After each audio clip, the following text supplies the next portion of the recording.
ताज़ा खबर। ईरान की इजराइल को 2 टूक चेतावनी, गाजा में हमले बंद करो वरना अंजाम भुगतने को तैयार रहो। नमस्ते, मैं हूं आपका रविश कुमार और आज हम बात कर रहे हैं मध्य पूर्व से आ रही उस ताज़ा और सनसनीखेज खबर की जो पूरी दुनिया की नज़रों को अपनी ओर खींच रही है। खबर यह है कि ईरान ने इजराइल को सीधे सीधे धमकी दे दी है। जी हां, आपने सही सुना। ईरान ने साफ साफ कह दिया है कि अगर इजराइल ने गाजा में अपने हमले बंद नहीं किए तो इसके अंजाम बहुत बुरे होंगे। इतना ही नहीं, ईरान ने यह भी संकेत दिया है कि वो इस जंग में खुलकर दखल दे सकता है, लेकिन साथ ही ईरान ने यह भी जोड़ा है कि वो नहीं चाहता कि इजराइल और फिलिस्तीन के बीच ये जंग और ज्यादा भड़के, और इसीलिए खबरों के मुताबिक ईरान ने संयुक्त राष्ट्र को एक संदेश भेजकर शांति की अपील की है। आइए इस खबर को थोड़ा और करीब से समझते हैं। मध्य पूर्व में तनाव का यह दौर कोई नया नहीं है। गाजा में इजराइल और फिलिस्तीन के बीच चल रही जंग ने पहले ही हजारों जिंदगियों को प्रभावित किया है, लेकिन अब ईरान का यह खुला बयान जिसमें उसने इजराइल को सीधे चेतावनी दी है, इस पूरे मसले को और जटिल बना रहा है। ईरान का कहना है कि गाजा में इजराइल के हमले न सिर्फ मानवीय संकट को बढ़ा रहे हैं बल्कि पूरे क्षेत्र को एक बड़े युद्ध की आग में झोंक सकते हैं। लेकिन सवाल ये उठता है, क्या ईरान सिर्फ धमकी दे रहा है या वाकई वो इस जंग में कूदने की तैयारी में है?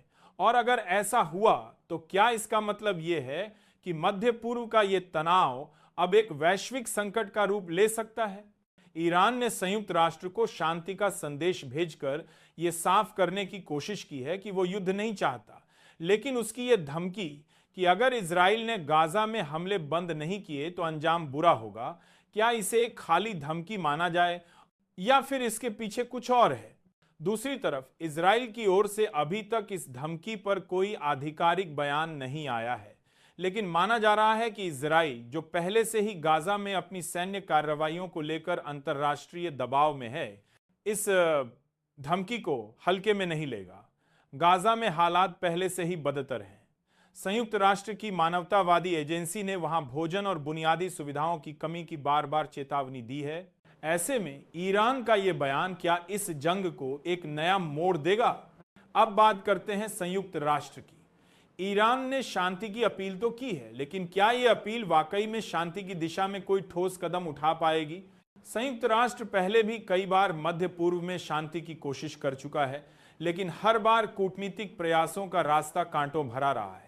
क्या इस बार कोई नया रास्ता निकलेगा या फिर यह सिर्फ एक और कागजी अपील बनकर रह जाएगी?